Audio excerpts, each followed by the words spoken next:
أول شيء رمضان مبارك على كل المسلمين، والله يتقبل منا ومنكم صالح الأعمال. وبما أن رمضان ككل سنة تأتي الأعمال التلفزيونية من برامج ومسلسلات، في اللي كل سنة متعودين عليه يجي على سفرة الإفطار من سنين، وفي أيضا مسلسلات جديدة وبرامج جديدة، في منها الكويس اللي تقدر تتفرج عليه، وفي اللي ما فيش محتوى، برنامج تافه أو مسلسل تافه. في الفيديو مش هنتكلم عن الدول العربية، بننقص الدائرة وبنحط خط على ليبيا، وبنتكلم عن المسلسلات والبرامج الليبية في رمضان 2025، وبتكلم أيضا على أهم برنامج وأقوى برنامج واللي طلع ترند لكل وطن عربي، عيلتنا أقوى، في نهاية الفيديو. فلو أول مرة تعرفني ممكن تعجبك القناة، لو عجبتك تقدر تشترك وتفعل التنبيهات مش يوصلك إشعار لأي فيديو ننزله.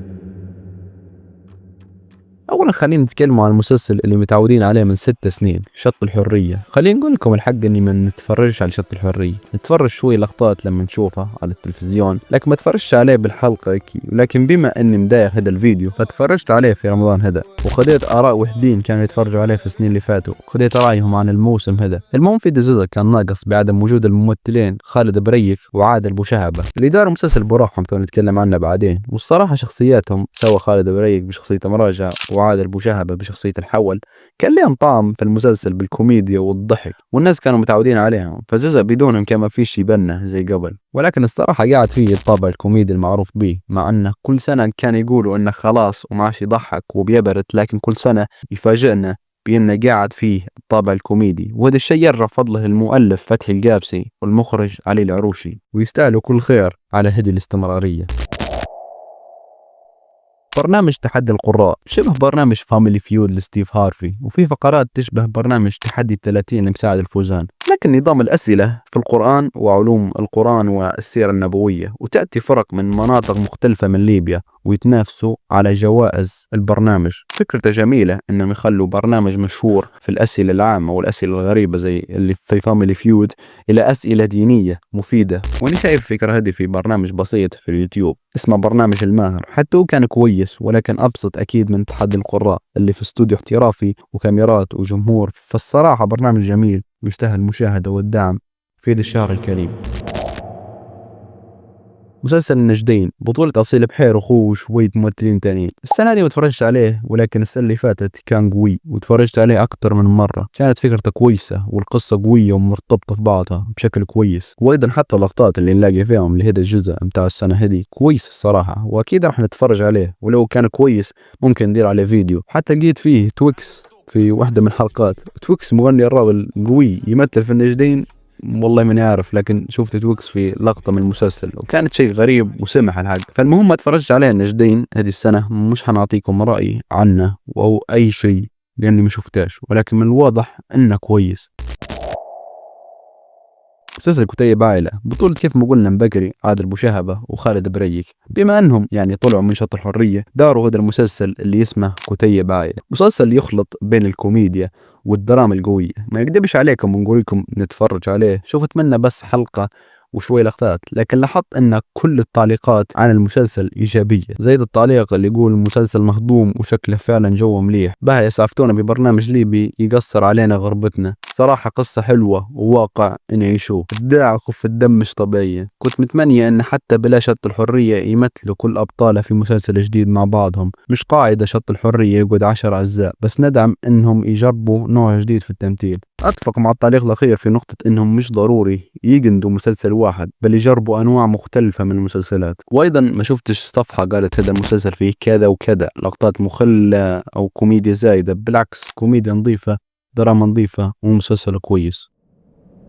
في واحد من المسلسلات اللي سمعت عنهم واجد اللي اسمه مستقبل زاهر، كل الناس تقول كويس وقوي ومتوب عليه، لكن الحق ما شفتش ولا لقطه ليه ولا ندري عن قصته ولا شيء، ولكن حسيت انه ما تجيش ما نذكرهاش في فيديو زي هذا.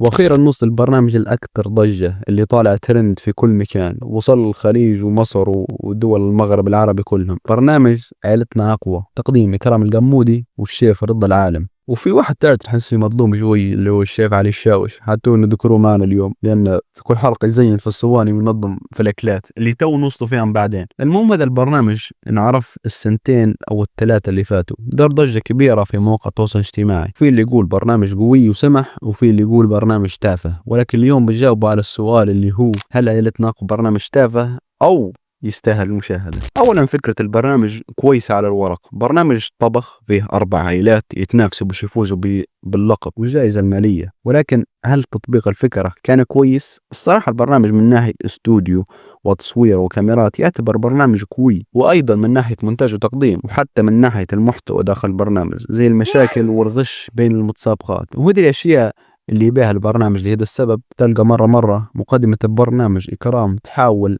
مش تفتن، ولكن تبيهم يتعاركوا أو تصير مشكلة باش تنشهر اللقطة وتصير ترند. ولكن لا ننسى أن برنامج طبخ أساسه وهدفه الأول إنه برنامج طبخ، فليش تجيب لي متسابقات ما يعرفوش حتى يطبخوا ودحية في المية؟ هم الوصفة قدامهم وطريقة التحضير قدامهم والمكونات كلها قدامهم، ما يعرفوش كيف يديروا. ممكن يكون التوتر من الكاميرات والإضاءة والواحد، لكن مش لدرجة تدير حاجة نية. على الأقل شيء يتكل بنفسي. لو تجيب لي الحاجات اللي عندهم هذه المكونات وطريقة التحضير والملي جرامات والكيلومترات، نقلب الشيف الشربيني عادي. ولكن هذه السنة في انتقادات واجد للبرنامج، زي مثلا هذا التعليق اللي يقول نتوقع أي شيء، برنامج غريب بكل أساسا. كيف الوحدة ترضى على روحها واحد يهذبها قدام العالم كله وتقعد ترند وكلهم يضحكوا عليها؟ وكيف هلها أخوتها زوجها أي حد مسؤول عليها كيف يخليها تطلع وتهذب وتمهزل بها مقابل فلوس وزخ الدنيا؟ اتفق مع هذا التعليق من ناحيه التهذيب اللي شوي وتونسوا فيه، ولكن اصلا برنامج زي هذا على اساس هدفه الطبخ، ولكن هدفه الاصلي هو الترند والمشاكل بين المتسابقات، وكيف تشاركوا فيه اصلا، وكيف ترضى فعلا على اخواتك وزوجتك يطلعوا في هكذا برنامج مهزله. وايضا في اللي عجبهم البرنامج زي هذا المنشور على الفيس اللي يقول انا ما اتفرجش عليه لكن اختي الصغيره تتفرج عليه، فمره نسير فيها القصه. كل ما يقابلني بوست ولا ريز ولا في التيك توك حد متكلم عليه من دول تانية، وخش التعليقات نلقى اللي متحشمين البرنامج. علاش ان شاء الله خير، قصدي هم يشكروا فيه وحابينه وانتم متحشمين منه وتعلقوا عليه. بالعكس برنامج جنين والبنيات متحجبات ومستورات، وكان على المشاكل اللي تصير في البرنامج هذا طبيعي. اي برنامج طبخ وفيه مشتركين ويتنافسوا ويتعاركوا فيه، مش تفرجوا توب شيف سواء عربي او انجليزي. الفرق الوحيد ان احنا يتكلموا باللهجه متاعنا فقط، غير هيك الشعب يحب احباط اي شيء يطلع للعالم. يا اختي البرنامج كويس من ناحيه فكره انه برنامج طبخ، ولكن الهدف من البرنامج مش الطبخ. والله نص المتسابقات ما يعرفوش يطيبوا اصلا، مش عارف كيف تأهلوا وخش البرنامج بكل. وعارف ان المشاكل تصير في المسابقات، وانت ضربتي مثال بتوب شيف، اتفق معك من هذه الناحيه ان توب شيف حتى هو في مشاكل، ولكن هذاك برنامج ضخم وكل شخص يطلع منه او حتى يشارك ويطلع من اول حلقه